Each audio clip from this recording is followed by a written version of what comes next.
आप जानते हैं स्टिग्मा पर जब पॉलन ग्रेन जर्मिनेट होता है तो इस तरीके से पॉलन ट्यूब का इलोंगेशन होता है। ये जो इलोंगेशन प्रोसेस है ये ग्रोथ बताती है, कौन सी ग्रोथ? ओवरऑल प्लांट में जो ग्रोथ होती है वो सिग्मॉइड ग्रोथ कर्व रिप्रेजेंट करती है। सिग्मॉइड ग्रोथ कर्व रिप्रेजेंट करने का मतलब ये बहुत सारे बच्चों को नहीं पता होता है। प्रैक्टिकल बात यही है कि लाइट की जब भी बात आती है तो फोटोसिंथेसिस हमारे दिमाग में आता है। आप ध्यान रखें, फोटोसिंथेसिस में लाइट को यूज किया जाता है एज द सोर्स ऑफ, आपने अभी क्लियर किया था, इंडोल एसिटिक एसिड, ऑक्सीन और साइटोकाइनिन का एक डेफिनेट रेशियो जब होता है तो ग्रोथ एंड डेवलपमेंट होता है। तो अगर आप इंडोल एसिटिक एसिड का कंसंट्रेशन बढ़ा दें तो क्या होगा?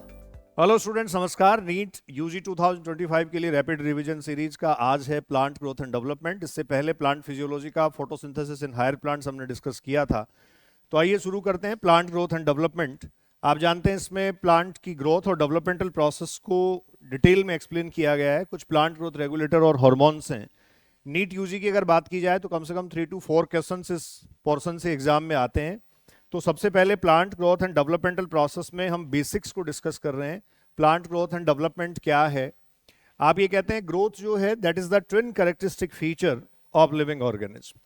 देखिए, जो लिविंग ऑर्गेनिज्म है उनमें ग्रोथ ट्विन कैरेक्टरिस्टिक फीचर है। और ट्विन कैरेक्टरिस्टिक फीचर को हम कैसे एक्सप्लेन करते हैं? Increase in mass and increase in number of cells. तो बच्चों, increase in mass and increase in number of cells जो होगा वो ग्रोथ का ट्विन कैरेक्टरिस्टिक फीचर होगा। और ये जो ग्रोथ है लिविंग सिस्टम में जब ग्रोथ होती है तो ऑलवेज आप ध्यान रखें, लिविंग सिस्टम में होने वाली ग्रोथ होती है इंट्रिंसिक। कैसी ग्रोथ होगी? इंट्रिंसिक ग्रोथ लिविंग सिस्टम में परफॉर्म करवाई जाती है। अब हम प्लांट्स में ग्रोथ की अगर बात करें तो आप जानते हैं प्लांट्स में होने वाली ग्रोथ जो है उसको ओपन कहा जाता है। प्लांट्स की ग्रोथ को ओपन क्यों कहा जा रहा है? Because through out life span plant में मेरिस्टेमेटिक टिश्यूज जो प्रेजेंट हैं वो ग्रोथ करते रहते हैं, इसलिए प्लांट में होने वाली ग्रोथ को ओपन कहा जाएगा। एनिमल्स में होने वाली ग्रोथ को कहा जा रहा है क्लोज, क्योंकि एनिमल्स में लाइफ स्पैन के एक स्पेसिफिक टाइम ड्यूरेशन में ही बच्चों क्या होती है? ग्रोथ होती है, इसलिए इसको क्लोज कहा जाएगा। प्लांट्स में होने वाली जो ग्रोथ है वो डायरेक्शनल है। वो डायरेक्शनल इसलिए है क्योंकि प्लांट ऑर्गन्स में आप ये कह सकते हैं किसी एक पर्टिकुलर प्लांट ऑर्गन को मैं लूं तो इसमें मेरिस्टेमेटिक टिश्यूज की अपनी एक स्पेसिफिक पोजीशन है। जैसे यहां अगर मैं बात करूं तो एपिकल मेरिस्टेम प्रेजेंट है, जहां ब्रांचिंग हो रही है एपिकल मेरिस्टेम के ही कुछ पार्ट्स जो पीछे रह जाते हैं वो इंटरकैलरी मेरिस्टेम है। इन मेरिस्टेम्स की अपनी एक स्पेसिफिक पोजीशन होने के कारण प्लांट में होने वाली ग्रोथ डायरेक्शनल होती है, जबकि एनिमल्स में होने वाली जो ग्रोथ है वो कैसी होगी? डिफ्यूज्ड और नॉन डायरेक्शनल ग्रोथ होगी। Clear? So because of the specific position of meristem ये प्लांट की ग्रोथ डायरेक्शनल है। अब इसके बाद में ग्रोथ के कुछ बेसिक कैरेक्टरिस्टिक्स अगर हम देखें तो हम ये कह सकते हैं ग्रोथ जो है वो एक परमानेंट इरिवर्सिबल चेंज है। ग्रोथ अपने आप में एक मेटाबॉलिक एक्टिविटी है जो एनाबॉलिज्म और कैटाबॉलिज्म को इन्वॉल्व करती है। ऑब्वियस है, एनाबॉलिज्म अगर ज्यादा होगा तो कंस्ट्रक्टिव एक्टिविटीज होंगी, कैटाबॉलिज्म ज्यादा होगा तो डिस्ट्रक्टिव एक्टिविटीज होंगी। आपसे पूछा जाए कि ओवरऑल अगर ग्रोथ हो रही है तो बताइए कौन सी एक्टिविटी ज्यादा होनी चाहिए, एनाबॉलिज्म या कैटाबॉलिज्म? आप कहेंगे एनाबॉलिज्म जो है वो कंस्ट्रक्टिव एक्टिविटी है, डेफिनेटली वो ज्यादा होनी चाहिए। इसके अलावा बच्चों ग्रोथ जो है वो एनर्जी मीडिएटेड प्रोसेस है। जो ग्रोथ है उसमें एनर्जी यूटिलाइज होती है, ग्रोथ एनर्जी रिक्वायरिंग प्रोसेस है। क्लियर? अब ग्रोथ के साथ साथ जब मैं डिफरेंशिएशन की बात करता हूं तो डिफरेंशिएशन क्या होगा? तो आप ये कह सकते हैं जो ग्रोथ है उस ग्रोथ के साथ जब डिफरेंशिएशन अपन इंक्लूड करते हैं तो ग्रोथ के साथ डिफरेंशिएशन इंक्लूड करने का मतलब ये हुआ किसी पर्टिकुलर प्लांट ऑर्गन का, कोई भी पर्टिकुलर प्लांट ऑर्गन है या प्लांट में कोई भी सेल है, उसका अगर फंक्शनल डिटर्मिनेशन हो जाता है तो उसका फंक्शनल डिटर्मिनेशन क्या कंसिडर किया जाता है? डिफरेंशिएशन कंसिडर किया जाता है। क्लियर? अब ग्रोथ और डिफरेंशिएशन ये दोनों मिलाकर साथ साथ आप ये कह सकते हैं किसको रिप्रेजेंट करते हैं? डेवलपमेंट को। तो जो चैप्टर आपका है वो ग्रोथ एंड डेवलपमेंट था, जिसमें आपने कहा ग्रोथ जो है that is the increase in mass and increase in number of cells. और इसके बाद डिफरेंशिएशन की बात अगर आप करें तो आप ये कह सकते हैं डिफरेंशिएशन जो है वो फंक्शनल डिटर्मिनेशन होगा। जब ग्रोथ और डिफरेंशिएशन दोनों का सम मैं देखता हूं तो क्या आता है? Developmental process. अब ग्रोथ के कुछ कैरेक्टरिस्टिक फीचर्स जो हैं उनकी डिटेल ले लेते हैं। सबसे पहले लिखा गया ग्रोथ इज मेजरेबल। देखो बच्चों, ग्रोथ को लेंथ वाइज मेजर किया जा सकता है। किसी प्लांट ऑर्गन में लेंथ वाइज ग्रोथ हुई है, इसको आप किसके इलोंगेशन से ऑब्जर्व कर सकते हैं? Pollen tube elongation. ठीक है, 12th में आपको पॉलन ट्यूब का डेवलपमेंटल प्रोसेस पढ़ाया जाता है और ये जो पॉलन ट्यूब का इलोंगेशन प्रोसेस है, आप जानते हैं स्टिग्मा पर जब पॉलन ग्रेन जर्मिनेट होता है तो इस तरीके से पॉलन ट्यूब का इलोंगेशन होता है।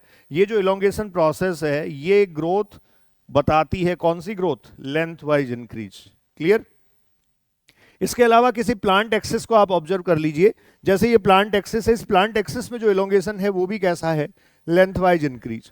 अगला आपके सामने है एरिया वाइज इंक्रीज। आप ये देखिए, ये जो लीफ थी इस लीफ का इनिशियल साइज ये था, इनिशियल एरिया ये था, और फर्दर इसमें कुछ चेंजेज हुए, उन चेंजेज के कारण इसमें इंक्रीज आ गया। तो ये जो सरफेस एरिया में इंक्रीज आया, इस इंक्रीज को आप क्या कहेंगे? Area wise increase. Increase in number of cells का एग्जांपल हमें दे रखा है, जैसे मेज की जो रूट एपिकल मेरिस्टेम की सेल है, ये मान लीजिए मेज प्लांट जो है उसकी एक्सेस है जब वो डेवलप हो रहा है। अंडरग्राउंड पोर्शन जो है वो आप जानते हैं रूट कैप से प्रोटेक्टेड रहता है, और ये रूट एपिकल मेरिस्टेम है। इस रूट एपिकल मेरिस्टेम की जो सेल्स हैं वो कितनी सेल्स बन पाती हैं? तो एक डेटा आपको दे रखा है, produce 17,500 new sales per hour. ठीक है, एक घंटे में इतनी नई सेल्स जो है उनका फॉर्मेशन हो जाता है। आप साइज में इंक्रीज की अगर बात करें तो आप ये कहेंगे वाटरमेलन जो है, उस वाटरमेलन में 3,50,000 टाइम इंक्रीज सेल्स में साइज में होता है। इनिशियली अगर आप वाटरमेलन का साइज देखेंगे और बाद में साइज देखेंगे तो आपको इतना फर्क मिलेगा। तो ये जो ग्रोथ है, इस ग्रोथ के कुछ पैरामीटर्स हैं, कुछ कैरेक्टरिस्टिक फीचर्स हैं। सबसे लास्ट में देखो, ग्रोथ एट सेलुलर लेवल। जब आपको पूछा जाए कि किसी सेल में ग्रोथ हुआ है उसको कैसे मेजर आप करेंगे, सो आप कहेंगे growth at cellular level is the protoplasmic increase. Protoplasm में जो इंक्रीज आता है उसको कौन सी ग्रोथ कहेंगे आप? Growth at cellular level. अब देखो अगला पैरामीटर हम ले रहे हैं इंक्रीज इन वेट। अब प्लांट ऑर्गन के वेट में इंक्रीज अगर हो रहा है तो दो तरीके से इंक्रीज हो सकता है। कैसा कैसा? Fresh weight and dry weight. बच्चों ज्यादा एक्सेप्टेबल या फिर आप कह सकते हैं ज्यादा एप्रोप्राइट जो होता है वो क्या होता है? ड्राई वेट, क्योंकि फ्रेश वेट में वाटर कंटेन करता है जो भी प्लांट ऑर्गन है या किसी भी प्लांट ऑर्गन की बात आप करें, और इसका अमाउंट जो है वो फ्लक्चुएबल हो सकता है, फ्लक्चुएटिंग हो सकता है। तो एग्जैक्टली कितना ऑर्गेनिक मैटर बढ़ा, उसका एक्चुअल इंक्रीज जो आता है वो कहां से आएगा? ड्राई वेट से आएगा। तो इस तरीके से इंक्रीज इन वेट जो है वो भी ग्रोथ का एक मेजरिंग पैरामीटर है।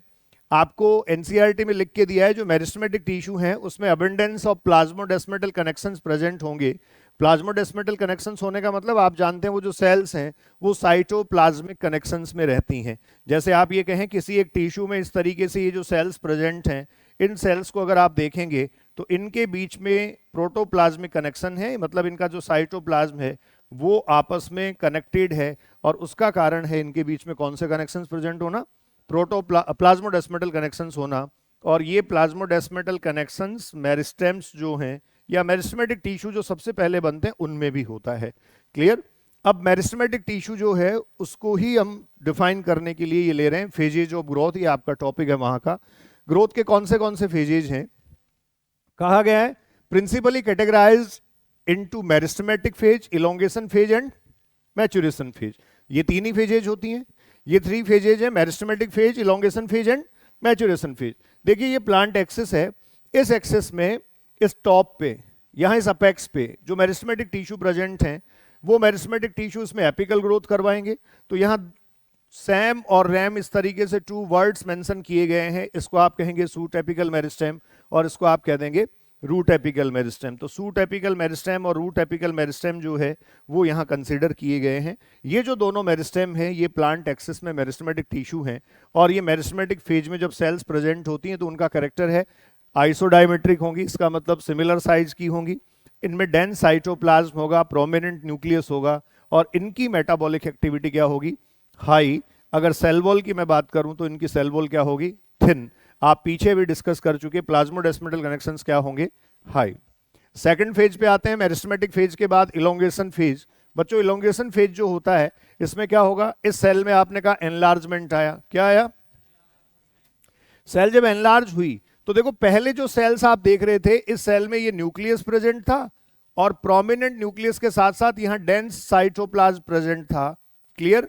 लेकिन अगर आप देखेंगे एनलार्जमेंट फेज के बाद तो यहां वैक्यूलराइजेशन एक कैरेक्टरिस्टिक चेंज हुआ, मतलब वैक्यूल का फॉर्मेशन यहां एक कैरेक्टरिस्टिक चेंज हुआ, और इन सेल्स में आप देख लीजिए एनसीईआरटी लिखती है इंक्रीज्ड वैक्यूलेशन। इसका मतलब वैक्यूल फॉर्मेशन यहां हो गया, और ये जो प्लांट सेल में वैक्यूल बन गई, इसके कारण प्लांट सेल में स्टोरेज की कैपेबिलिटी आ गई। इसका मतलब अब ये डिफरेंशिएटेड है। क्या है? ये मेरिस्टेम था या मेरिस्टेमेटिक फेज था, तो उसमें सेल डिफरेंशिएटेड नहीं था, लेकिन जैसे ही उसका फंक्शनल डिटर्मिनेशन हुआ वैसे ही वो क्या हो गई? डिफरेंशिएट हो गई है। ठीक है, अब डिफरेंशिएशन प्रोसेस हो चुका है, इसका मतलब वो इलोंगेशन से कौन से फेज में जाएगी? मैच्योरेशन फेज में। मैच्योरेशन फेज में जब सेल जाती है तो उसको परमानेंट फेज हम कहते हैं। Cells occupy their specific position in plant organ. किसी प्लांट ऑर्गन में अपनी कोई एक स्पेसिफिक पोजीशन जो है वो ऑक्यूपाई कर लेंगी। ठीक है, cells attain their maximum size, ये सब एनसीईआरटी के स्टेटमेंट्स हैं। सेल्स अपना मैक्सिमम साइज अटेन कर लेती हैं। अब आपको देखो क्वेश्चन इसी तरीके से पूछा जा सकता है। आपको ये पूछेगा, क्वेश्चन की लैंग्वेज में लिख देगा, which of the following phase is concerned with the maximum size of cells during the process of development. तो मैक्सिमम साइज सेल कब अटेन करती है? जब मैच्योरेशन फेज में वो होती है तब अपनी मैक्सिमम साइज अटेन करती है। प्रोटोप्लाज्मिक मॉडिफिकेशंस उसमें होता है। सेल वॉल देखो, आपने कहा था अभी मेरिस्टेमेटिक फेज में थिन थी, यहां आके क्या हो गई है? Thick. Clear? Next, differentiation, D differentiation and re differentiation. देखिए ये जो प्रोसेस है, डिफरेंशिएशन किसको कहेंगे? अभी आपने कहा था एक सेल है और इस सेल का अगर फंक्शनल डिटर्मिनेशन हो गया, जैसे इस सेल में आपने कहा ये इस सेल में जो है वो वैक्यूल की प्रेजेंस आ गई, ये सेल वैक्यूल को रिप्रेजेंट करती है, और वैक्यूल जैसे ही प्लांट सेल में आती है तो न्यूक्लियस थोड़ा सा पेरीफेरल पोजीशन में आ जाता है, तो ये सेल डिफरेंशिएटेड है। ठीक है, मतलब अब कोई ना कोई फंक्शन वो परफॉर्म करने लगेगी। तो मेरिस्टेमेटिक स्टेज से, इसको मैं लिख रहा हूं, ये है मेरिस्टेमेटिक स्टेज। इस मेरिस्टेमेटिक स्टेज से परमानेंट स्टेज या मैच्योरेशन की तरफ जाना ही अपने आप में क्या है? डिफरेंशिएशन। अब ये पूरा समझने के लिए आपको एक सीक्वेंस देखनी है।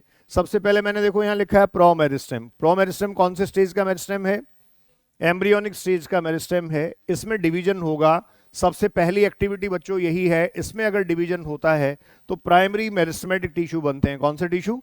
प्राइमरी मेरिस्टेमेटिक टिश्यू, जिनको आप कह रहे हैं पीएमटी। ये जो प्राइमरी मेरिस्टेमेटिक टिश्यूज बनते हैं ये कंप्लीटली अनडिफरेंशिएटेड टिश्यूज हैं। क्लियर? लेकिन इसमें डिफरेंशिएशन होगा तो इसका मतलब अगली एक्टिविटी डिफरेंशिएशन हुई, और डिफरेंशिएशन होने से यहां बन गए प्राइमरी परमानेंट टिश्यू जो किसी एक प्लांट ऑर्गन को बनाएंगे। एनाटॉमी में आप पढ़ते हैं ये पैरेन्काइमा, कोलेनकाइमा और स्क्लेरेनकाइमा होते हैं। ये प्राइमरी मेरिस्टेमेटिक टिश्यू से बने हुए प्राइमरी परमानेंट टिश्यू हैं। सबसे पहले बनने वाला प्राइमरी परमानेंट टिश्यू कौन है? पैरेन्काइमा सबसे पहले बनता है, फिर उसमें मॉडिफिकेशंस होते हैं, तो आप ये कहेंगे उसके मॉडिफिकेशन से क्या बनता है? कोलेनकाइमा एंड स्क्लेरेनकाइमा उसके मॉडिफिकेशन से बनता रहता है। ठीक है, इसके बाद देखो क्या हुआ, ये प्राइमरी प्लांट बॉडी बन गई। अब प्लांट को अगर सेकेंडरी ग्रोथ करना है तो ऑब्वियस है वो किस में जाएगा? डी डिफरेंशिएशन की एक्टिविटी में जाएगा। और ये डी डिफरेंशिएशन जब होगा तो इससे आप कह सकते हैं एसएमटी या सेकेंडरी मेरिस्टेमेटिक टिश्यू बनेंगे। सेकेंडरी मेरिस्टेमेटिक टिश्यू की बात की जाए तो दो टिश्यू हम पढ़ते हैं, vascular cambium and cork cambium. ये सेकेंडरी मेरिस्टेमेटिक टिश्यू हैं, और इन वेस्कुलर कैम्बियम और कॉर्क कैम्बियम से फाइनली रीडिफरेंशिएशन की एक्टिविटी के थ्रू आप कह सकते हैं क्या बन जाते हैं? SPT, secondary permanent tissue. तो प्लांट में ये सीक्वेंस होती है, प्लांट में ग्रोथ एंड डेवलपमेंट की ये सीक्वेंस होती है। कंप्लीट एनाटॉमी इसी तरीके से चलती है। फर्स्ट ऑफ ऑल प्रोमेरिस्टेम क्या हुआ? डिवीजन बना पीएमटी, पीएमटी में डिफरेंशिएशन क्या बना? पीपीटी, पीपीटी में डी डिफरेंशिएशन, एसएमटी और एसएमटी में रीडिफरेंशिएशन क्या बन गया? एसपीटी। तो इस तरीके से ग्रोथ एंड डेवलपमेंटल प्रोसेस जो है वो कंटिन्यू रहती है। अब इसके बाद में हम अगर ये बात करें कि जब इसमें वेस्कुलर कैम्बियम और कॉर्क कैम्बियम, जिनको हम क्या कह रहे हैं? वीसी और सीसी, ये जो दोनों है, अभी मैंने लिखा था, ये वीसी और सीसी दोनों क्या हैं? Secondary meristematic tissue. अब सेकेंडरी मेरिस्टेमेटिक टिश्यू जो है ये कैसे फॉर्मेशन में आता है? तो आपने ये पढ़ रखा होगा कि जैसे देखो एक डाइकोट स्टेम का अगर हम डायग्राम ले लें, ये डाइकोट स्टेम में आपको दिखाया गया है कि कैसे वेस्कुलर कैम्बियम बनती है। आपको पता होना चाहिए कि बनने वाली जो वेस्कुलर कैम्बियम है वो इंट्राफेसिकुलर कैम्बियम और इंटरफेसिकुलर कैम्बियम से मिलके बनी होती है। इंट्राफेसिकुलर कैम्बियम वेस्कुलर बंडल के बीच में पहले से मेरिस्टेमेटिक टिश्यू जो प्रेजेंट होता है वो है, और इंटरफेसिकुलर कैम्बियम इनके बीच में जो बना है वो है। तो अगर देखा जाए तो परफेक्ट सेकेंडरी मेरिस्टेमेटिक टिश्यू कौन सा हुआ? इंटरफेसिकुलर कैम्बियम, क्योंकि इंट्रा पहले से प्लांट में प्रेजेंट थी, इसलिए इसको प्राइमरी मेरिस्टेमेटिक टिश्यू कहा जाता है। और इस तरीके से ये partially primary and partially secondary in origin कह दी जाती है। देखो वीसी को लिखा गया partially primary and partially secondary in origin but completely secondary in function. ये सेकेंडरी ग्रोथ ही प्लांट में करवाती है, ठीक है। अब इसके बाद बच्चों इसमें ट्रेकेरी एलिमेंट्स जैसे हैं उनका डेवलपमेंट कैसे हुआ, तो ट्रेकेरी एलिमेंट जो हैं वो बेसिकली जाइलम की बात की जा रही है। ट्रैकेट्स और वेसल्स जो हैं वो डेड एलिमेंट होते हैं प्लांट में। अगर आप देखेंगे तो इनिशियली मेरिस्टेमेटिक टिश्यू जो है वो पीपीटी में या फिर आप कह सकते हैं प्राइमरी परमानेंट टिश्यू में कन्वर्ट हुआ था, और इसी के अंदर स्क्लेरेनकाइमेटस टिश्यू बने, मतलब उसमें आपको पता है लिग्निफिकेशन जैसी एक्टिविटी हुई, लिग्निन जैसे सब्सटेंसेस का डिपोजिशन हुआ। ऐसा होने से लगातार ये सेल्स डेड होती चली गई, इन्होंने अपना प्रोटोप्लाज्म लैक किया और फाइनली आप ये कह सकते हैं यहां से क्या बन गए, ट्रेकेरी एलिमेंट, ठीक है। फिर जैसा आपने पहले से डिस्कस कर लिया, ग्रोथ के कुछ बेसिक कैरेक्टर्स यहां दे रखे हैं। अब सीधा हम इसके अगले फेज पे चलते हैं। पहले एक फेज में आपको ग्रोथ के बारे में बता रखा है, अगला है ग्रोथ मॉडल्स। तो देखो ग्रोथ मॉडल्स क्या हैं, डिफरेंट प्लांट ऑर्गन्स जो हैं वो ग्रोथ रिप्रेजेंट करते हैं और उनमें होने वाली जो ग्रोथ है उसके कुछ मेथड्स हैं, तरीके हैं। जैसे आप ये कह सकते हैं कि ओवरऑल प्लांट में जो ग्रोथ होती है वो सिग्मॉइड ग्रोथ कर्व रिप्रेजेंट करती है। सिग्मॉइड ग्रोथ कर्व रिप्रेजेंट करने का मतलब आप ये कहेंगे स्लो इनिशिएशन होगा, रैपिड क्या होगा, एक्सेलरेशन होगा, जो कौन सा फेज होगा, लॉग फेज, और उसके बाद में ये जो है वो स्टेशनरी फेज में आ जाएगा। मतलब इन जनरल प्लांट्स में अगर आप ग्रोथ देखें तो कैसी होगी, lag, log and stationary phase को शो करेगी, ठीक है। अब यहां से दोनों टाइप की जो ग्रोथ हैं वो पैटर्न आपको दे रखे हैं। एक बच्चों अर्थमेटिक ग्रोथ है जिसमें कांस्टेंट कंट्रीब्यूशन ऑफ सेल्स है। इसका मतलब जनरेशन आफ्टर जनरेशन, हर एक जनरेशन के बाद एक कांस्टेंट कंट्रीब्यूशन होगा। जैसे आप देख पा रहे हैं मदर सेल थी, इस मदर सेल से ये डॉटर सेल्स बनी, हर बार एक ही डॉटर सेल्स आगे डिफरेंशिएट या डिवाइड हो रही है, बाकी की जो सेल्स हैं वो आप देख रहे हैं किस में चली जा रही हैं, परमानेंट टिश्यू में। तो हर बार कंट्रीब्यूशन सिर्फ एक ही सेल का है, ये नंबर को इंडिकेट करता है और इस ग्रोथ को आप कौन सा ग्रोथ कहते हैं, अर्थमेटिक ग्रोथ, ठीक है। जबकि जियोमेट्रिक ग्रोथ जो होगी उसमें क्या होगा, जितनी सेल्स पार्टिसिपेट कर रही हैं, जितनी सेल्स बन रही हैं, सारी सेल्स लगातार डिवीजन करेंगी, और लगातार डिवीजन करने का मतलब वो जो सेल्स हैं बच्चों उनमें क्या हो जाएगा, नंबर सेल्स का जस्ट डबल हो जाएगा। तो जैसे अर्थमेटिक ग्रोथ की अगर हम बात करें तो देखो अर्थमेटिक ग्रोथ का जो ग्रोथ कर्व है वो कैसा आता है, लीनियर कर्व आता है। क्लियर, कैसा कर्व, लीनियर कर्व आता है। जैसे आपको एक एग्जांपल दे रखा है, root elongate at constant rate, plant की रूट जो है वो कांस्टेंट रेट पे अगर इलोंगेट करे तो कौन सा कर्व शो करेगा, लीनियर कर्व ही शो करेगा। और इसको मैथमेटिकली एक्सप्रेस किया जाता है L T is equals to L zero plus R T. L zero क्या है, initial length, L T length after time T, R जो है वो रेट ऑफ इंक्रीज है। तो इस तरीके से ये अर्थमेटिक ग्रोथ इंडिकेट की जाती है। अगर आप जियोमेट्रिक ग्रोथ की बात करें तो आप जानते हैं जियोमेट्रिक ग्रोथ जो है वो कौन से रेट पे हो रही है, एक्सपोनेंशियल रेट पे हो रही है। एक्सपोनेंशियल रेट होने का मतलब क्या हुआ, आप इसमें देखिए ये आपके पास मदर सेल थी, फर्स्ट जनरेशन में कितनी सेल बनी, 2, अगली सेकंड जनरेशन में आप देख रहे हैं number of cells 4, third generation में आप देख रहे हैं नंबर ऑफ सेल्स 8। तो इस तरीके से लगातार नंबर ऑफ सेल्स जो है वो जनरेशन आफ्टर जनरेशन इंक्रीज होता जा रहा है। तो आप ये कह देंगे कि ये जो मदर सेल से डॉटर सेल्स का जो फॉर्मेशन हो रहा है इसमें ग्रोथ का पैटर्न कैसा है, एक्सपोनेंशियल रेट से ग्रोथ हो रही है, ठीक है। देखो ऑल सेल्स डिवाइड फर्दर, जबकि वहां क्या था, मदर सेल से जो 2 डॉटर सेल बनी उनमें से एक परमानेंट हो रही थी, सिर्फ एक ही सेल डिवीजन में फर्दर पार्टिसिपेट कर रही थी, ठीक है। यूजुअली प्लांट पार्ट्स और plants grow with the geometric pattern during favourable conditions. जब फेवरेबल कंडीशंस होती हैं तब प्लांट पार्ट्स में या प्लांट ऑर्गन्स में जो होने वाली ग्रोथ है वो कैसी हो सकती है, जियोमेट्रिक। बाकी इन जनरल आपको पता है कैसी होती है, जियोमेट्रिक ग्रोथ होती तो है लेकिन अल्टीमेटली सिग्मॉइड फेज में वो टर्न आउट हो जाती है। कौन सी कंडीशन फेवरेबल बताएगी, जैसे ऑप्टिमम टेम्परेचर हो, न्यूट्रिएंट की सप्लाई हो, CO2 और वाटर की प्रॉपर अवेलेबिलिटी हो। क्लियर। अब बच्चों इस ग्रोथ का, ये जो ग्रोथ है, इन ग्रोथ के अगर हम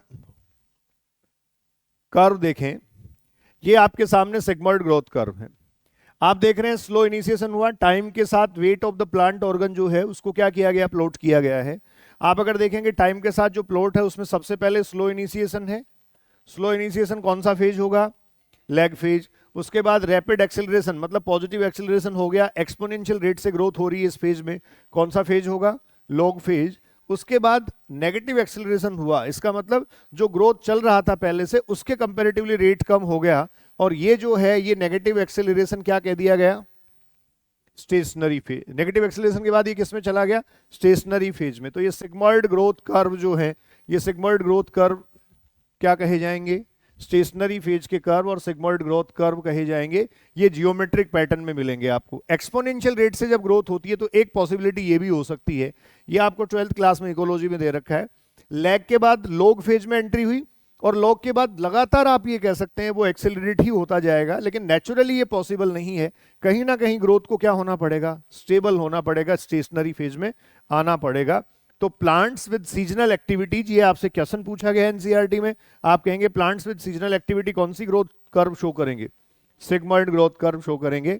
मैथमेटिकली जियोमेट्रिक और exponential growth curve can expressed as, ये फॉर्मूला भी आपको क्लियर होना चाहिए, W1 is equals to W0 ERT जो मेंशन किया गया है। W1 तो क्या है, फाइनल वेट, W0 क्या है, इनिशियल साइज, R क्या है, growth rate, R growth rate है, और E जो है वो नेचुरल लॉगरिथम वैल्यू है। तो इस तरीके से आपको जियोमेट्रिक ग्रोथ और एक्सपोनेंशियल ग्रोथ जो है वो दोनों आपको दे रखी हैं, ठीक है। अब अगर अपन एब्सोल्यूट और रिलेटिव ग्रोथ पे जाएं तो एब्सोल्यूट और रिलेटिव ग्रोथ किसको कहेंगे, जैसे मान लो दो लीफ है मेरे पास, आप ये देख पा रहे हैं पहला जो लीफ है, लीफ ए, इसका मेरे पास टोटल जो एरिया है वो कितना है, 5 सेंटीमीटर स्क्वायर। क्लियर, इस 5 सेंटीमीटर स्क्वायर के लीफ में इंक्रीज भी कितना हो गया, 5 सेंटीमीटर स्क्वायर ही इंक्रीज हो गया। अब टोटल एरिया आप ये कह रहे हैं इसका 10 सेंटीमीटर स्क्वायर हो गया। दूसरा बच्चों बी लीफ है, उसमें 50 सेंटीमीटर स्क्वायर एरिया पहले से मेरे पास था, इसमें इंक्रीज कितना आ गया, 5 सेंटीमीटर स्क्वायर। तो इस तरीके से आप ये कहेंगे 55 सेंटीमीटर स्क्वायर जो है वो टोटल इसका एरिया हो गया। अब इसमें अगर देखा जाए तो दोनों में ही एब्सोल्युटली 5 सेंटीमीटर स्क्वायर का ही इंक्रीज हुआ है, मतलब दोनों की एब्सोल्यूट ग्रोथ कितनी है, 5 सेंटीमीटर स्क्वायर। लेकिन रिलेटिव ग्रोथ की अगर हम बात करें तो लीफ ए जो था इसमें relative growth as compare to leaf B ज्यादा हुआ, क्योंकि इसमें जितना पहले था उतना और बढ़ गया। इसका मतलब यहां total surface area 10 centimetre square जैसे ही हुआ तो इनिशियल साइज के कंपेरेटिवली ये 100% बढ़ा। यहां होने वाली रिलेटिव ग्रोथ कितनी है, 100%, जबकि इधर अगर आप देखेंगे तो यहां रिलेटिव ग्रोथ ओनली, क्लियर। तो ये एब्सोल्यूट और रिलेटिव ग्रोथ जो है वो कंसिडर की जाती हैं। अब इसके बाद में प्लास्टिसिटी एक टर्म आपको दे रखा है। देखो प्लास्टिसिटी क्या है, response of the environmental factors by producing different kind of structures. कोई भी एक प्लांट है वो एनवायरमेंटल कंडीशंस जो है उन एनवायरमेंटल कंडीशंस को रेस्पॉन्ड करते हुए अगर plant different type of structures represent करता है या बनाता है तो उसको आप क्या कह देते हैं, प्लास्टिसिटी कहते हैं। ये जो प्लास्टिसिटी है इसमें देखो सबसे पहले आपको दिया गया हेटेरोफिली, जो टर्म है उसी से आप क्लियर कर सकते हैं। हेटेरो का मतलब डिफरेंट है और फिल्ली जो है वो एग्जैक्टली लीफ के फॉर्मेशन को रिप्रेजेंट कर रहा है। So different kind of leaves formation is known as heterophylly. अब formation of different kind of leaves in plants in response to the environmental factors. तो ये जो रेस्पॉन्स है इस रेस्पॉन्स को दो तरीके से देखा जा रहा है। देखो एक तो रेस्पॉन्स डिफरेंट हैबिटेट में आ सकता है, जैसे आपने एक प्लांट को कहा, बटर कप एग्जाम्पल आपको दे रखा है, एक प्लांट जो है उसको आपने एक्वेटिक हैबिटेट में ग्रो करवाया और उसके साथ साथ आपने उसको टेरेस्ट्रियल हैबिटेट में बच्चों ग्रो करवाया। दोनों कंडीशन में अगर आप देखेंगे तो उसमें लीफ अलग अलग दिखेंगी। So this is the response in different habitat. लेकिन दूसरी एक कंडीशन क्या है आपके पास, कॉटन, कोरिएंडर एंड लार्कस्पर, ये कुछ आपके सामने एग्जाम्पल्स हैं। अगर आप प्लांट को डिफरेंट फेजेज में ऑब्जर्व करेंगे, जैसे कोरिएंडर जो है धनिया, बहुत कॉमन एग्जाम्पल हम सबने देखा होगा, इसमें अगर आप देखोगे तो प्लांट के इनिशियली जुवेनाइल और वेजिटेटिव फेज में, कौन से फेज में, जुवेनाइल फेज और वेजिटेटिव फेज जो है उसमें लीफ कुछ अलग टाइप की आपको दिखेंगी, जबकि मैच्योर फेज में लीफ जो है वो अलग दिखाई देंगी। मतलब दोनों फेज जो हैं उनमें डिफरेंट शेप ऑफ लीव्स जो हैं वो आपको दिखाई देंगी। सो ये भी हेटेरोफिली है but it is the response in different phases and this is the response in different habitat. ये इस तरीके से प्लास्टिसिटी कंसिडर की जाती है। उसके बाद डेवलपमेंटल फेज जो प्लांट की है, एनसीईआरटी ने एक चार्ट बना रखा है, आप अगर वहां देखेंगे तो देखो जैसे प्लांट में डेवलपमेंटल फेज की बात की जा रही है, मैं शुरू में आपसे डिस्कस कर चुका हूं, ये ग्रोथ और डिफरेंशिएशन को अगर एक साथ कर दिया जाए, the sum total of growth and differentiation is known as developmental process, उसको आप डेवलपमेंटल प्रोसेस कहते हैं। ठीक है, अब ये डेवलपमेंटल प्रोसेस जो है इस डेवलपमेंटल प्रोसेस में देखो क्या होगा, जैसे सबसे पहले कौन सी सेल थी, मेरिस्टेमेटिक सेल। इस मेरिस्टेमेटिक सेल में प्लाज्मेटिक ग्रोथ हुई, इसका मतलब इसका प्रोटोप्लाज्मिक इंक्रीज आया, बच्चों इसमें इलोंगेशन हुआ। फाइनली ये जो सेल है इसमें आप ये देख रहे हैं ये वैक्यूल का फॉर्मेशन हो गया। क्या बनी इसमें, वैक्यूल बनी, इसका साइज एनलार्ज हो गया, ये मैच्योरेशन फेज की तरफ जा रही है, ये फंक्शनली डिटरमाइंड और डिफरेंशिएटेड सेल है। अब इसके बाद में ये कौन से फेज में जाएगी, सेनेसेंट फेज में चली जाएगी। तो सबसे पहले मेरिस्टेमेटिक फेज में थी, उसके बाद इलोंगेशन फेज में थी, देन मैच्योरेशन फेज में थी, और अब किस में चली गई, सेनेसेंट फेज में। सेनेसेंट फेज में जाने का मतलब ये ओल्ड एज जो है वो शो करती है, और फाइनली किसको अचीव करती है, डेथ को। तो आप अगर देखेंगे तो आप क्लियर हो जाएगा आपको ये, death is also the part of, या लास्ट आप ये कह सकते हैं स्टेप ऑफ डेवलपमेंटल प्रोसेस।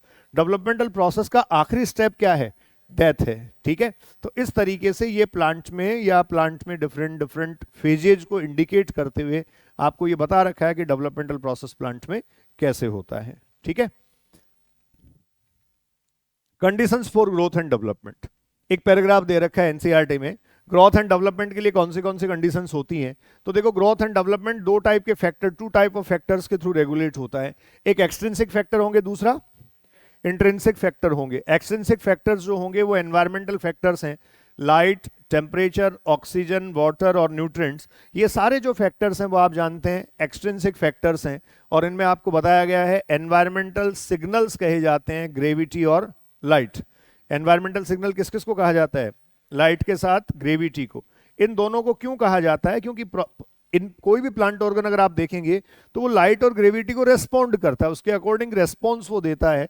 तो ये एक तरीके से स्टिमुलस की तरह काम कर रहे हैं दोनों फैक्टर, इसलिए इनको क्या कह दिया गया, एनवायरमेंटल सिग्नल। अगर इंट्रिंसिक फैक्टर्स की मैं बात करूं तो देखो बच्चों लिखा है केमिकल इन्फ्लुएंसेज और स्टिमुलस, और ये जो केमिकल इन्फ्लुएंसेज हैं ये क्या है, PGR, plant growth regulators, plant hormones हैं। ये जो प्लांट ग्रोथ रेगुलेटर्स हैं ये केमिकल इन्फ्लुएंसेज और स्टिमुलस हैं, ये इंट्रिंसिक फैक्टर के फॉर्म में काम आएंगे। और ये ध्यान रखें आप, इंटरसेलुलर हैं, इसका मतलब ट्रांसमिटेबल हैं एक सेल से दूसरी सेल में। जनरली प्लांट में ऐसा होता है कि जितने सारे प्लांट हार्मोन्स हैं वो थ्रू आउट प्लांट सिंथेसाइज नहीं होते, जहां वो सिंथेसाइज होते हैं site of formation to site of action वो ट्रेवल करते हैं, मतलब वो ट्रांसफर होते हैं। जैसे मान लो कोई प्लांट हार्मोन अगर यहां बना तो ये पीजीआर एज पर रिक्वायरमेंट कहां ट्रेवल कर सकता है, डाउनवर्ड ट्रेवल कर सकता है, इस एंड पे आ सकता है। तो ये हम कह सकते हैं कि ये सेल टू सेल मूव करते हैं, इसलिए इनको इंटरसेलुलर मूवमेंट में हम काउंट करते हैं जो ट्रांसमिटेबल है। Transfer from site of synthesis to site of action, तो ये इंट्रिंसिक फैक्टर में केमिकल सब्सटेंसेज आएंगे। अच्छा, इसके अलावा इंट्रिंसिक फैक्टर में दूसरा एक इंट्रासेलुलर फैक्टर भी आता है, और वो क्या होगा, जेनेटिक फैक्टर। जैसे मान लो कोई भी एक सेल है, उस सेल का जो भी डीएनए कंटेंट है या जीनोमिक डीएनए है वो कैसा होगा, इंट्रासेलुलर। वो कभी भी सेल टू सेल मूव नहीं कर सकता ना, वो तो सेल में ही प्रेजेंट होगा, तो ऑब्वियस है वो इंट्रिंसिक फैक्टर जो है वो इंट्रासेलुलर होगा। तो इंट्रिंसिक फैक्टर के कितने टाइप हुए, दो, कौन से, इंट्रासेलुलर वो जेनेटिक है, और इंटरसेलुलर जो है वो क्या है, पीजीआर या केमिकल सब्सटेंसेज। अब ये जो है इनसे डेवलपमेंटल प्रोसेस कैसे होता है, इससे पहले मैं लाइट के बारे में आपसे बात कर रहा था। लाइट और ग्रेविटी दोनों एनवायरमेंटल सिग्नल कहे जाते हैं, क्योंकि देखो लाइट को प्लांट दो तरीके से यूटिलाइज करता है। लाइट को प्लांट यूटिलाइज करता है as the source of energy, as the source of, ये बहुत सारे बच्चों को नहीं पता होता है। प्रैक्टिकल बात यही है कि लाइट की जब भी बात आती है तो फोटोसिंथेसिस हमारे दिमाग में आता है। आप ध्यान रखें, फोटोसिंथेसिस में लाइट को यूज किया जाता है एज द सोर्स ऑफ, लेकिन बहुत सारी एक्टिविटीज प्लांट में ऐसी हैं जिसमें लाइट को as the source of energy use नहीं किया जा रहा है, लाइट को यूज किया जा रहा है as the source of stimulus. जैसे आपके सामने कुछ एग्जांपल्स मैंने लिखे हैं, फ्लावरिंग रेस्पॉन्स, एक प्लांट जो है उसमें फ्लावरिंग रेस्पॉन्स आ रहा है, वो फ्लावर्स प्रोड्यूस कर रहा है, तो ऐसी कंडीशन में लाइट को किस तरीके से यूटिलाइज किया जा रहा है, as the source of stimulus. तो इस केस में लाइट जो है वो क्या हुआ, एनवायरमेंटल सिग्नल। क्या हो गया, मतलब जहां लाइट स्टिमुलस के फॉर्म में यूज हो रहा है वो एनवायरमेंटल सिग्नल है, और जहां सोर्स ऑफ एनर्जी के फॉर्म में यूज हो रहा है वहां आप ये कह सकते हैं light exactly energy providing factor है। ठीक है, जैसे लाइट के साथ साथ ग्रेविटी को भी आप एक्सप्लेन कर सकते हैं। ये एक एक्सेस आप प्लांट की देख रहे हैं, इसमें आप देख रहे हैं अपवर्ड डायरेक्शन में मूवमेंट हो रहा है, ग्रोथ हो रही है। ये जो ग्रोथ है किसको रेस्पॉन्ड कर रहा है, लाइट को, ये टुवर्ड्स लाइट इंक्रीज शो कर रहा है। जबकि ये अगर रूट सिस्टम की ग्रोथ आप देखेंगे तो ये इलोंगेशन किसके साथ हो रहा है, इलोंगेशन अलोंग विद ग्रेविटी। तो ऑब्वियस है ये ग्रेविटी को रेस्पॉन्ड करते हुए चल रहा है, जबकि ये किसको रेस्पॉन्ड कर रहा है, लाइट को। तो ये दोनों ही जो फैक्टर हैं वो कैसे फैक्टर्स हैं, ये दोनों ही जो फैक्टर्स हैं वो कैसे हैं, एनवायरमेंटल स्टिमुलस होने के कारण एनवायरमेंटल सिग्नल्स कह दिए जाते हैं। ठीक है, अब इसके बाद में बच्चों हम पीजीआर की बात करते हैं, प्लांट ग्रोथ रेगुलेटर्स। ये जो प्लांट ग्रोथ रेगुलेटर्स हैं इनके कुछ बेसिक रेफरेंसेज हैं। देखो, पीजीआर और प्लांट ग्रोथ रेगुलेटर्स जो हैं इनको फाइटो हार्मोन्स भी कहा जा रहा है। क्या कहा जा रहा है, क्या ये केमिकल सब्सटेंसेज होते हैं, आप इनको कह सकते हैं ये केमिकल सब्सटेंसेज और इन्फ्लुएंसेज हैं जो स्मॉल अमाउंट में सिंथेसाइज होते हैं, स्मॉल अमाउंट में सिंथेसाइज होंगे, transfer from site of synthesis to site of synthesis to site of action, ये ट्रांसफर होते हैं। ठीक है, अब देखो ये जो प्लांट हार्मोन्स हैं इनका केमिकल नेचर क्या होगा, ये ट्रांसमिटेबल सब्सटेंसेज हैं, ग्रोथ को ये कंट्रोल करते हैं, पॉजिटिव और नेगेटिव इंपैक्ट ग्रोथ पे इनका होता है। ठीक है, इनका पोलर मूवमेंट हो सकता है, मतलब एंड टू एंड ये ट्रांसफर हो सकते हैं। जैसे इंडोल एसिटिक एसिड और साइटोकाइनिन के बारे में मैंने आपको यहाँ बता रखा है, यहाँ मैक्सिमम अमाउंट में indole acetic acid auxin synthesize होता है। कौन सा हार्मोन, ऑक्सिन यहाँ सिंथेसाइज होता है, और दूसरा यहां आप देखेंगे तो बच्चों साइटोकाइनिन सिंथेसाइज होता है। लेकिन प्लांट्स में most of growth and developmental activity auxin और साइटोकाइनिन एक डेफिनेट रेशियो में साथ साथ मिलकर करते हैं। तो ऑब्वियस है यहां साइटोकाइनिन ट्रेवल करता है, किसके पास जाएगा, ऑक्सिन के पास, और फिर दोनों एक डेफिनेट रेशियो में एक्टिविटी करेंगे। तो ये पोलर मोमेंट कहा जाता है। क्लियर, तो जो वेस्कुलर टिश्यू जाइलम और फ्लोएम है वो दोनों इस ट्रांसपोर्टेशन में इन्वॉल्व होते हैं। ये ऊपर की तरफ ट्रेवल अगर करेगा तो जाइलम के थ्रू करेगा, और डाउनवर्ड ट्रेवल अगर करेगा तो किसके थ्रू, फ्लोएम के थ्रू ट्रेवल करेगा। अब ये पीजीआर आप देखिए, प्लांट ग्रोथ रेगुलेटर्स कौन से पीजीआर हैं, तो दो हमारे पास बेसिक कैटेगरी हैं, एक ग्रोथ प्रमोटर है और दूसरा ग्रोथ इनहिबिटर है। जो ग्रोथ प्रमोटर है उसका ग्रोथ पर कैसा इफेक्ट है बच्चों, पॉजिटिव इफेक्ट है, स्टिमुलस और इंड्यूस द प्लांट ग्रोथ। कौन से हैं उसमें से, ऑक्सिन, साइटोकाइनिन एंड जिब्रेलिन। और जो ग्रोथ इनहिबिटर्स हैं उसका इंपैक्ट कैसा है, नेगेटिव इंपैक्ट है, ये ग्रोथ को इनहिबिट करते हैं। और ये इनहिबिटर्स जो हैं वो एब्सिसिक एसिड और इथाइलिन है। लेकिन ध्यान रखो एक सेंटेंस मेंशन किया गया है कि कुछ एक इनहिबिटर्स जो है वो ग्रोथ प्रमोटिंग एक्टिविटी भी परफॉर्म कर देते हैं। ठीक है, अब कौन सी एक्टिविटी कैसे कैसे ये रिप्रेजेंट कर रहे हैं। फर्स्ट ऑफ ऑल हम आते हैं ऑक्सिन पे। सबसे आप जानते हैं प्रोमिनेंटली यूज जो है वो जिब्रेलिक एसिड, ऑक्सिन, इथाइलिन, ये सब जो है वो यूटिलाइज होने वाले हार्मोन हैं। ऑक्सिन से भी काफ़ी सारे क्वेश्चन आते हैं। ऑक्सिन ग्रोथ प्रमोटिंग है, फर्स्ट डिस्कवर्ड पीजीआर है। केमिकल कॉम्पोजिशन इसका अगर देखें तो क्या है, ये इंडोल 3 एसिटिक एसिड, IAA लिखते हैं ना, क्या है, indole 3 acetic acid, indole compound है, isolated from human urine. Natural auxin का नाम आपसे पूछा जा सकता है, indole acetic acid and indole butyric acid. ठीक है, और आर्टिफिशियल ऑक्सिन्स कौन से हैं, नेप्थेलिन एसिटिक एसिड, 2,4-D मतलब 2,4 डाइक्लोरो फिनॉक्सी एसिटिक एसिड, और 2,4,5-T 2,4,5 ट्राइक्लोरोफिनॉक्सी एसिटिक एसिड। तो ये इस तरीके से इंडोल एसिटिक एसिड के जो कंपाउंड हैं उनके आपके पास रेफरेंसेज हैं। ये है ऑक्सिन। ठीक है, अब ऑक्सिन जो है वो टर्म ऑक्सिन कहां से लिया गया, तो ग्रीक से ये लिया गया। ऑक्सिन का मतलब होता है टू ग्रो, तो ग्रोथ से रिलेटेड हार्मोन आपको पता है ये है ही। डिस्कवरी इसकी जो है वो आप देखेंगे चार्ल्स डार्विन और फ्रांसिस डार्विन ने सबसे पहले एक्सपेरिमेंट किया अपना, first observe a chemical influence. Charles Darwin और फ्रांसिस डार्विन जो है वो पिता पुत्र थे दोनों, और आपको पता है कि उन्होंने जो है वो किस पे एक्सपेरिमेंट किया था, कैनरी ग्रास कॉलियोप्टाइल पे। किस पे, कैनरी ग्रास कॉलियोप्टाइल पे इन्होंने एक्सपेरिमेंट किया था। और इनका मानना ये था, मतलब जैसे ही उसको यूनिलैटरल लाइट दी जाती है तो उसमें क्या आ जाती है, बेंडिंग और कर्वेचर आ जाता है। तो इन्होंने एक ऑब्जर्वेशन जो है वो अपना ये कंक्लूड किया कि उस कॉलियोप्टाइल में जो कर्वेचर आता है वो इसलिए आता है कि वहां कोई केमिकल इन्फ्लुएंस या केमिकल सब्सटेंस प्रेजेंट है, बट वो केमिकल सब्सटेंस क्या है ये वो एक्सप्लेन नहीं कर पाए थे। तो देखो ये डायग्रामेटिक प्रेजेंटेशन के थ्रू जो है वो आप कैनरी ग्रास कॉलियोप्टाइल का एक्सपेरिमेंटल प्रोसेस पढ़ सकते हैं। Canary grass coleoptile curvature test, ये आप कह रहे हैं किसने प्रपोज किया, Charles and Francis Darwin. Charles Darwin और फ्रांसिस डार्विन का जो एक्सपेरिमेंट था उसमें ये हुआ, ये आपके सामने कॉलियोप्टाइल था, कोलियोप्टाइल बेसिकली एक्सेस होती है, आपको पता हो तो। कोलियोप्टाइल एंड कोलियोराइजा पढ़ा है ना, मोनोकोट में जो रूट है उसकी सीट कोलियोराइजा होती है और जो सूट है उसकी सीट कोलियोप्टाइल होती है। इसको क्या दिया गया? यूनिलेटरल लाइट, एक तरफ से लाइट दी गई, इसमें क्या आई? बेंडिंग, इसमें बेंडिंग आई। अब इस बेंडिंग का कारण क्या है ये पता करने के लिए इसका डीकैपिटेशन कर दिया गया, मतलब ऊपर वाला टिप पार्ट इसका काट दिया गया। जब आप इसका टिप पार्ट काट के इसको लाइट दोगे तो इसमें कर्वेचर, लेकिन वो कटा हुआ जो पार्ट है उसको अगर आप अगार ब्लॉक पे प्लेस कर देंगे और वो ब्लॉक वापस इस कटेड कोलियोप्टाइल पे रखेंगे, फिर इसको लाइट देंगे, तब भी आपको देखने को मिलेगा कि ये टुवर्ड्स द लाइट क्या शो करता है? कर्वेचर या बेंडिंग शो करता है। इसका मतलब ये था सीधे सीधे कि यहाँ कोई ऐसा केमिकल सब्सटेंस प्रेजेंट है जो क्या करवाता है? कर्वेचर या बेंडिंग। ठीक है, इसके बाद आपको पता है एफडब्ल्यू वेंट जो है उन्होंने एक्सपेरिमेंट किया था, और एफडब्ल्यू वेंट का जो एक्सपेरिमेंट था वो ओट सीडलिंग पे था। एक्सपेरिमेंट सिमिलर था, आप सबको क्लियर है, सिमिलर एक्सपेरिमेंट था, लेकिन ये किस पे किया गया? ओट सीडलिंग पे। इसको आप बोलते हैं एविना कोलियोप्टाइल कर्वेचर टेस्ट। कैसा है ये? एविना कोलियोप्टाइल कर्वेचर टेस्ट, ये ओट सीडलिंग पे था, जबकि वो था बच्चों, वो कौन सा था? Canary grass coleoptile curvature test. अब इसको जब लाइट दी गई तो आप ये देख रहे हैं लाइट दिए जाने से इसमें बेंडिंग आई, और इसमें ये देखा गया कि टुवर्ड्स लाइट वो जो केमिकल सब्सटेंस है उसकी अवेलेबिलिटी कम होती है, जबकि डार्क साइड में वो ज्यादा प्लेस हो जाता है। इसकी बेंडिंग का कारण भी यही होता है, जब इधर से इसको लाइट दी गई टुवर्ड्स द लाइट इसमें बेंडिंग आती है। इसका मतलब क्या है? जो केमिकल स्टिमुलस है वो पीछे की तरफ शिफ्ट हो गया, और पीछे की तरफ शिफ्ट हो गया तो ये जो पीछे की तरफ की जो सेल्स हैं उनमें कंपैरेटिवली ग्रोथ ज्यादा हुई। अब इधर ग्रोथ अगर ज्यादा होगी तो ऑब्वियस है ये पार्ट क्या करेगा? बेंड करेगा।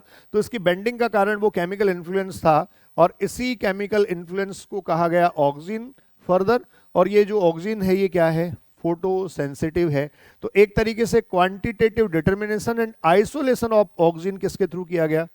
एफडब्ल्यू वेंट ने किया। परफेक्टली आपको ये पता होना चाहिए, एफडब्ल्यू वेंट ने ये किया। क्लियर?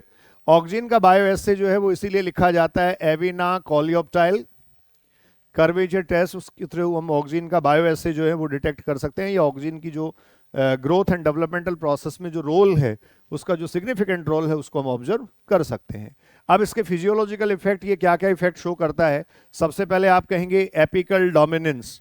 एपिकल डोमिनेंस को जब आप देखेंगे तो आप ये कहेंगे एपिकल ग्रोथ हो रही है प्लांट में। तो देखो ये हमने एक एक्सिस शो किया, प्लांट में एपिकल ग्रोथ होती है क्योंकि यहाँ टिप पार्ट पर इंडोल एसिटिक एसिड या फिर ऑक्सिन का कंसंट्रेशन हाई है। यहाँ से साइटोकाइनिन ट्रेवल करके वहां तक जाता है, और साइटोकाइनिन और ऑक्सिन दोनों एक डेफिनेट रेशियो में क्या करवाते हैं? Apical dominance. लेकिन अगर इस टिप पार्ट को हटा दिया जाए तो आप ये देखिए, इस पार्ट को हटा दिए जाने से वहां ऑक्सिन का सोर्स आपने खत्म कर दिया। ऑक्सिन का सोर्स आपने खत्म किया तो ये जो साइटोकाइनिन है, अब इस साइटोकाइनिन का रास्ता बदल जाएगा। मतलब ये साइटोकाइनिन ऊपर तो ऑक्सिन है नहीं, तो कहां जाएगा?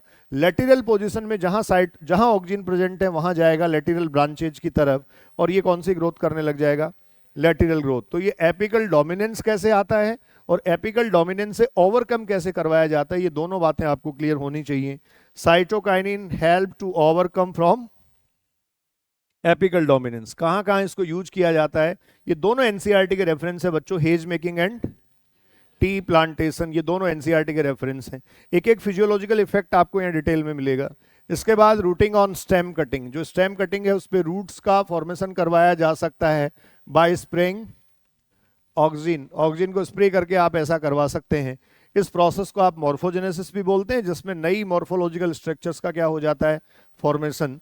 यहां मैंने एक टिश्यू कल्चर का रेफरेंस लिखा है। High concentration of indole acetic acid अगर है, आपने अभी क्लियर किया था इंडोल एसिटिक एसिड, ऑक्सिन और साइटोकाइनिन का एक डेफिनेट रेशियो जब होता है तो ग्रोथ एंड डेवलपमेंट होता है। तो अगर आप इंडोल एसिटिक एसिड का कंसंट्रेशन बढ़ा दें तो क्या होगा? रूट फॉर्मेशन होगा। जबकि साइटोकाइनिन का रेशियो अगर बढ़ा दें तो क्या होगा? सूट फॉर्मेशन होगा। तो इस तरीके से जो कैलस कल्चर की प्रोसेस की जाती है, बायोटेक में 12th में आप पढ़ेंगे भी, ये अनऑर्गेनाइज्ड मास ऑफ सेल्स है, इसमें हमें रूट और सूट डेवलप करवाना है। तो ऑब्वियस है इंडोल एसिटिक एसिड और साइटोकाइनिन का जो रेशियो है वो रेशियो आपको क्या करना होता है? मेंटेन करना होता है। अगर आप साइटोकाइनिन बढ़ाएंगे तो सूट बनेगा, और अगर आप ऑक्सिन बढ़ाएंगे तो क्या बनेगा? रूट बनेगा। ये प्लांट के प्रोपेगेशन में और प्लांट की जो वेजिटेटिव एक्टिविटीज है उनमें यूटिलाइज किया जाता है। उसके बाद बच्चों ऑक्सिन सेनेसेंस और एब्सिशन में काम आता है। आप देखेंगे कि जो यंग लीव्स और फ्रूट्स हैं ऑक्सिन उन यंग लीव्स और फ्रूट्स के ड्रॉप को रोकता है, जबकि जो ओल्डर पार्ट्स हैं उनको क्या करवा देता है, प्लांट से अलग करवा देता है, prevent early leaf and fruit drop. तो ये हर एक बात कौन सा फिजियोलॉजिकल इफेक्ट कैसे काम करता है ये हमने एक्सपेरिमेंटल बेसिस पे पढ़ रखा है। जैसे मान लो ये आपके पास एक्सेस थी, साइटोकाइनिन यहां से ट्रेवल करके ऑक्सिन के पास जाता है। अब यहां ये जो ऑर्गन है, ये अगर यंग लीफ है तो इसमें इंडोल एसिटिक एसिड और साइटोकाइनिन का रेशियो मेंटेन रहेगा, इसका मतलब प्लांट ऑर्गन भी मेंटेन रहेगा। लेकिन अगर ये मैच्योरेशन में चला गया तो रेशियो क्या होगा, इम्बैलेंस होगा, और उस केस में यहां एक एब्सिसन लेयर का फॉर्मेशन होगा, और एब्सिसन लेयर का फॉर्मेशन होने से लीफ वहां से क्या हो जाएगी, डिटैच हो जाएगी। ये आप कहेंगे ऑक्सिन का सेनेसेंस और एब्सिसन पे इंपैक्ट है। फिर आपने पढ़ा है auxin act as the weedicide और यूज्ड एज द वीडिसाइड। इसमें देखो 2,4-D एक सेलेक्टिव वीड किलर ऑक्सिन को लिखा गया है। ये कैसे कर पाता है, तो ये जो है वो डाइकोटाइलिडोनस वीड्स को मारता है। कब, जब मोनोकोट क्रॉप फील्ड पे इसका आप स्प्रे करेंगे। ये ऐसा क्यों कर पाता है, क्योंकि डाइकोट वीड में ये सेकेंडरी ग्रोथ करवा देता है। सेकेंडरी ग्रोथ अगर होगी तो प्लांट ऑर्गन्स में एक्सपेंशन आएगा, उनकी वाटर और न्यूट्रिशनल डिमांड क्या हो जाएगी, बढ़ जाएगी, और फाइनली उसकी क्या हो जाएगी, डेथ हो जाएगी। तो इस तरीके से ये जो है वो सेलेक्टिव वीड किलर भी कहा जाता है। ठीक है, तो ये ऑक्सिन हुआ। उसके बाद बच्चों ऑक्सिन जो है उसका अगला इंपैक्ट आप देख सकते हैं पार्थेनोकार्पी में है। पार्थेनोकार्पी आपको पता है विदाउट फर्टिलाइजेशन फ्रूट फॉर्मेशन का प्रोसेस है, तो इस प्रोसेस में भी हम ऑक्सिन को यूटिलाइज करते हैं। बनाना एक नेचुरल पार्थेनोकार्पिक प्लांट है। इसके अलावा आप ये कहेंगे कि हमें ओवरी को मैच्योर करवाने में, जैसे टोमेटो एक एग्जाम्पल लिखा है, इसको मैच्योर करवाकर फ्रूट में कन्वर्ट करने में किसको यूटिलाइज हम कर सकते हैं, ऑक्सिन को। ऑक्सिन फ्लॉरिंग प्रोसेस में भी यूटिलाइज होता है। जो सिर्फ एक एग्जाम्पल आपको दे रखा है वो क्या है, पाइनएप्पल। और जाइलम डिफरेंशिएशन की एक्टिविटी में भी ऑक्सिन का यूटिलाइजेशन है, मतलब लीड रोल में ये यूटिलाइज होता है। उसके बाद अगला हार्मोन है साइटोकाइनिन। मिलर और स्कूग आपको नाम दे रखे हैं, यहां मैंने लिखा है स्कूग एंड कोवर्कर्स, इन्होंने ऑब्जर्व किया। ठीक है, इसका बायो ऐसे है टोबैको पिथ कल्चर। ये जो साइटोकाइनिन है, इस साइटोकाइनिन के इम्पैक्ट को आप कहाँ ऑब्जर्व कर सकते हैं, तो आपने प्लांट टिश्यू कल्चर में एक्सप्लांट को लिया, internodal segment of the tobacco. वो जो कैलस था, अनडिफरेंशिएटेड मास ऑफ सेल्स था, अगर ये प्रोलिफरेट करता है या इसमें डिफरेंशिएशन आता है, इसका मतलब वहां ऑक्सिन के साथ कौन सा दूसरा हार्मोन प्रेजेंट होना चाहिए, साइटोकाइनिन। तो ऑक्सिन और साइटोकाइनिन की प्रेजेंस इस तरीके से डिटेक्ट की गई। इनिशियली इसको काइनेटिन कहा गया था, जो क्या था, सोर्स ऑफ साइटोकाइनिन। ठीक है, इसको एक्सट्रैक्ट किया जा सकता है कहां से, वेस्कुलर टिश्यू, यीस्ट, और इसके अलावा कोकोनट मिल्क एंड डीएनए से। क्योंकि ये सब जो हैं वो आप ये कह सकते हैं क्या है, कौन से डेरिवेटिव्स हैं, न्यूक्लियोटाइड है ना, डीएनए जो है उसमें न्यूक्लियोटाइड है। तो न्यूक्लियोटाइड में आपको पता है nitrogen, phosphorus and sugar present हैं, तो ये नाइट्रोजन डेरिवेटिव्स हैं, इसलिए इनको ऑब्टेन किया जा सकता है। अब आप इसके फिजियोलॉजिकल इफेक्ट देखें तो ये कह रहा है कि साइटोकाइनिन मोस्टली सिंथेसाइज होता है कहाँ, जहां रैपिड सेल डिवीजन और डिफरेंशिएशन होता है। ये रूट एपिक्स में सबसे ज्यादा सिंथेसाइज होगा, इसके अलावा डेवलपिंग सूट्स में सिंथेसाइज होगा, यंग फ्रूट्स में ज्यादा सिंथेसाइज होगा। कौन सी एक्टिविटी करेगा, cell division and differentiation. Activities उसी सीक्वेंस में मेंशन की गई है जिस सीक्वेंस में एग्जाम में क्वेश्चन आए तो आपको प्रेफर करना है। सेल डिवीजन और डिफरेंशिएशन की एक्टिविटी जो है इसमें सबसे ज्यादा रोल प्ले ये करता है। सेनेसेंस को ये डिले करेगा। कैसे डिले करेगा, एनसीईआरटी का स्टेटमेंट है, ध्यान रखेंगे, प्रमोट न्यूट्रिएंट मोबिलाइजेशन। ठीक है, न्यूट्रिएंट के मोबिलाइजेशन को बढ़ाए रखता है, जिससे प्लांट ऑर्गन में ग्रोथ एंड डेवलपमेंट मेंटेन रहता है। इस तरीके से जो साइटोकाइनिन है वो अपने फिजियोलॉजिकल इफेक्ट शो करता है। इसके अलावा पीछे भी आपने ऑक्सिन में पढ़ा था कि ये एपिकल डोमिनेंस से ओवरकम करने में हेल्प करता है। कैसे, जैसे ही साइटोकाइनिन ट्रेवल करता है ऊपर आपने डीकैपिटेशन कर दिया, इसका मतलब आपने साइटोकाइनिन का ट्रैक हटा दिया, क्योंकि यहां इंडोल एसिटिक एसिड या ऑक्सिन का सोर्स अब नहीं रहा। तो ऑक्सिन जहां होगा लेटरल ब्रांच के या लेटरल जो पार्ट है उसके टिप पार्ट पे, इधर साइटोकाइनिन मूव करेगा और ये कौन सी ग्रोथ करने लगेंगे, लेटरल ग्रोथ। इस तरीके से एपिकल डोमिनेंस से प्लांट को क्या करवा लिया जाएगा, ओवरकम करवा लिया जाएगा। Formation of the new leave, synthesis of chlorophyll, bud formation, ये भी सब जो है वो किसके इंपैक्ट हैं, साइटोकाइनिन के। क्लियर। अगला और इंपॉर्टेंट हार्मोन है जिब्रेलिन, जिब्रेलिक एसिड। ये तीसरा वो हार्मोन है जो ग्रोथ की एक्टिविटीज को या ग्रोथ एक्टिविटीज को बच्चों प्रमोट करता है। Gibberellic acid is extensively used in growth promoting activities. ठीक है, केमिकल कॉम्पोजिशन अगर इसकी देखेंगे आप तो आप ये कहेंगे ये टर्पिन डेरिवेटिव्स हैं। Gibberellic acid first, second, third और इस तरीके से जो है वो ये मेंशन किए जाते हैं। More than 100 gibberellic acids are identified और डिस्कवर्ड। इसकी डिस्कवरी अगर आप देखें, एक्सीडेंटल डिस्कवरी है सारे हॉर्मोन्स की, जैसा आप जानते हैं। कुरोसावा एक जो वैज्ञानिक थे, कुरोसावा ने रिपोर्ट किया फुल सीडलिंग। उन्होंने अपने राइस फील्ड जो थे या पैडी फील्ड जो थे वहां से फुल सीडलिंग रिपोर्ट की। फुल सीडलिंग क्या थी? राइस का ऐसा प्लांट था जिसमें क्या हो रही थी, abnormal elongation of stem axis हो रहा था। और ये जो एबनॉर्मल इलोंगेशन हो रहा था, इस प्लांट को जब ऑब्जर्व किया गया तो ऑब्जर्व किया गया कि इसको फंगस कंटेनिंग फिल्टर पेपर के साथ जब ट्रीट किया जाता है तो ये एग्जैक्टली रेस्पॉन्स शो करता है। इस केस में ये पता कर लिया गया कि इस प्लांट में जो इन्फेक्शन है वो फंजाई का है, और वो फंजाई कौन सा था? जिब्रेला फ्यूजिकोरोई। तो इस जिब्रेलिक एसिड के लिए आपको ये मिल गया इसका केमिकल डेरिवेशन, ये इसकी डिस्कवरी से रिलेटेड रेफरेंस। इसका बायो एसे क्या हो सकता है? Endosperm test. जैसे ये देखो मोनोकोट आपके सामने सीड दिखाया गया है, इसका ये 3n एंडोस्पर्म है, 2n एम्ब्रियो है। इस 3n एंडोस्पर्म में क्या प्रेजेंट है? स्टार्च। उस स्टार्च को सोल्यूबल फॉर्म में एम्ब्रियो को या डेवलपिंग एम्ब्रियो को अवेलेबल करवाने के लिए आप ये कह सकते हैं जिब्रेलिक एसिड 3 बेसिकली कौन सी एक्टिविटी करवाता है? Alpha amylase activity. और अल्फा एमाइलेज एक्टिविटी ये करवाता है, इसलिए आप ये कह सकते हैं ये क्या है? अल्फा एमाइलेज एक्टिविटी ये करवाता है, इसीलिए आप ये कह सकते हैं क्या है? ये सीड जर्मिनेशन की एक्टिविटी में प्रोमिनेंटली रोल प्ले करता है। तो एंडोस्पर्म टेस्ट और मोनोकोट सीडलिंग जो है वो दोनों एक तरीके से जिब्रेलिक एसिड का क्या हो सकता है? बायो एसे हो सकता है। ठीक है, ये जिब्रेलिक एसिड का बच्चों बायो एसे है। अब जिब्रेलिक एसिड के फिजियोलॉजिकल इफेक्ट्स अगर आप देखेंगे तो आपको देखने को मिलेगा wide range of physiological effect ये शो करता है। सबसे इंपॉर्टेंट स्टेम इलोंगेशन, ये एग्जाम में क्वेश्चन आता है, बहुत सीधा एनसीईआरटी ने लिखा है कि जो शुगर केन फील्ड है उसमें 20 टन पर एकड़ तक क्या बढ़ाया जा सकता है? प्रोडक्शन बढ़ाया जा सकता है। क्यों? क्योंकि वहां देखो जो शुगर केन का स्टेम है, ये इस स्टेम के नोड पार्ट के ठीक ऊपर और नीचे कौन से मेरिस्टेमेटिक टिश्यू प्रेजेंट होते हैं? इंटरकैलरी मेरिस्टेम्स बच्चों प्रेजेंट होते हैं। ये इंटरकैलरी मेरिस्टेम की एक्टिविटी को क्या कर देता है? बढ़ा देता है, और इस तरीके से जो है उसमें लेंथ वाइज इंक्रीज करवाता है। एक ग्रेप्स स्टॉक का आपको एग्जांपल दे रखा है, तो ये सब भी जो है वो इलोंगेशन के रेफरेंस है जो जिब्रेलिक एसिड करता है। जिब्रेलिक एसिड सीड जर्मिनेशन में रोल प्ले करता है।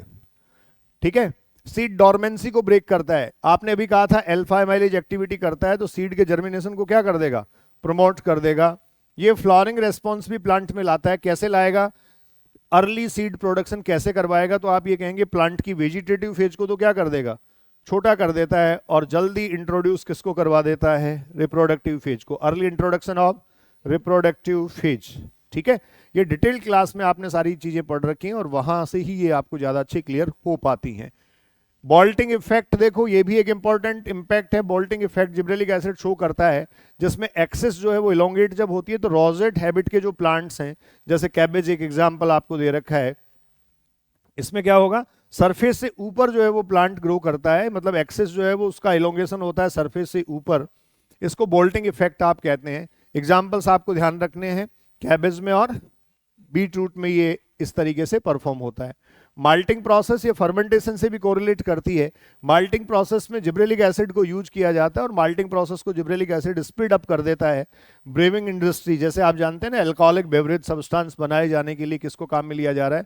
जिब्रेलिक एसिड को। उसके बाद बच्चों लास्ट है इसमें फ्रूट इलोंगेशन। फ्रूट जो है उनका शेप और साइज इंप्रूव करवा देता है जिब्रेलिक एसिड, जिससे उनकी मार्केट वैल्यू बढ़ जाती है। मतलब प्लांट पे वो ज़्यादा लंबे टाइम तक रहते हैं और उनका साइज बढ़ जाता है, जैसे आपको दिया गया वहाँ एग्जाम्पल एप्पल। इसका ये इम्पैक्ट है। क्लियर? अब ग्रोथ इनहिबिटिंग सब्सटेंसेज पे अपन चलते हैं। ग्रोथ इनहिबिटिंग में जो है वो सबसे पहले आपके सामने इथाइलिन है। इथाइलिन देखो गैसियस पीजीआर है, इसको वॉलेटाइल हार्मोन और गैसियस पीजीआर बच्चों कहेंगे। केमिकल कॉम्पोजिशन अगर आप देखें तो इथाइलिन का केमिकल कॉम्पोजिशन क्या है? C2H4। Clear? Maximally synthesize in older, mature और सेनेसेंट पार्ट, उनमें सबसे ज्यादा ये सिंथेसाइज होता है। HH कजिन्स जो थे उन्होंने इसको आइडेंटिफाई किया, डिस्कवर किया, और ये जो वोलेटाइल गैसियस पीजीआर है ये राइपन्ड फ्रूट से डिस्कवर किया गया था। फिजियोलॉजिकल इफेक्ट देखेंगे तो सबसे पहला और इंपॉर्टेंट क्या है, फ्रूट राइपनिंग। इस फ्रूट राइपनिंग की प्रोसेस में ये क्या करता है, प्लांट में जो सेल्स हैं उन सेल्स के मिडिल लेमेला को डिसॉल्व करवा देता है। शुगर का फॉर्मेशन, कौन सी शुगर, फ्रक्टोज का फॉर्मेशन वहां होता है। और साथ में आप ये कह सकते हैं ये हाई रेट ऑफ रेस्पिरेशन, जिसको क्लाइमैक्टिक रेस्पिरेशन कहते हैं, ये एनसीईआरटी ने मेंशन कर रखा है इसी चैप्टर में यहाँ। तो आप ध्यान रखेंगे क्लाइमैक्टिक रेस्पिरेशन तब होता है जब रेट ऑफ रेस्पिरेशन काफी ज्यादा होती है। उसके बाद बच्चों इथाइलिन का अगला रेस्पॉन्स है फ्लॉरिंग रेस्पॉन्स। ये फ्लॉरिंग को प्रमोट करता है and synchronize fruit formation. Flowering के साथ साथ किसका बनना, फ्रूट का बनना, वो सिंक्रोनाइज है। ये पाइनएप्पल आपको एग्जांपल दे रखा है। यहाँ इंपॉर्टेंट क्वेश्चन है, ध्यान रखेंगे आप, अगर आपको पाइनएप्पल में सिर्फ फ्लॉरिंग के रेस्पॉन्स की बात करके आपसे सवाल पूछे तो आपको ऑक्सीजन आंसर करना है, क्योंकि ऑक्सीजन हमें दे रखा है। लेकिन सिंक्रोनाइजिंग एक्टिविटी की बात आपको पूछे तो आपको आंसर करना है इथाइलिन। ठीक है, अगला है बच्चों सेनेसेंस एंड एब्सिसन। ये सेनेसेंस और एब्सिसन की एक्टिविटी में क्या रोल प्ले करता है, सेनेसेंस को ये प्रमोट कर देता है, इसका मतलब मैच्योरिटी जो है वो जल्दी लाता है, और प्लांट ऑर्गन्स जो है उनका डिटैचमेंट लीड करवा देता है। तो इसी तरीके से ये फ्रूट राइपनिंग, जैसे टोमेटो और एप्पल जो है उनमें फ्रूट राइपनिंग करवा देता है। इसका एक कमर्शियल प्रोडक्ट मार्केट में जो काफी ज्यादा यूज होता है उसको बोलते हैं हम इथेफॉन। और ये जो केमिकल सब्सटेंस है इसको स्प्रे करके आप फ्रूट्स की राइपनिंग जल्दी करवा सकते हैं। इसके अलावा बच्चों एक और इंपॉर्टेंट एक्टिविटी आपको दे रखी है, thinning of cotton, cherry and walnut.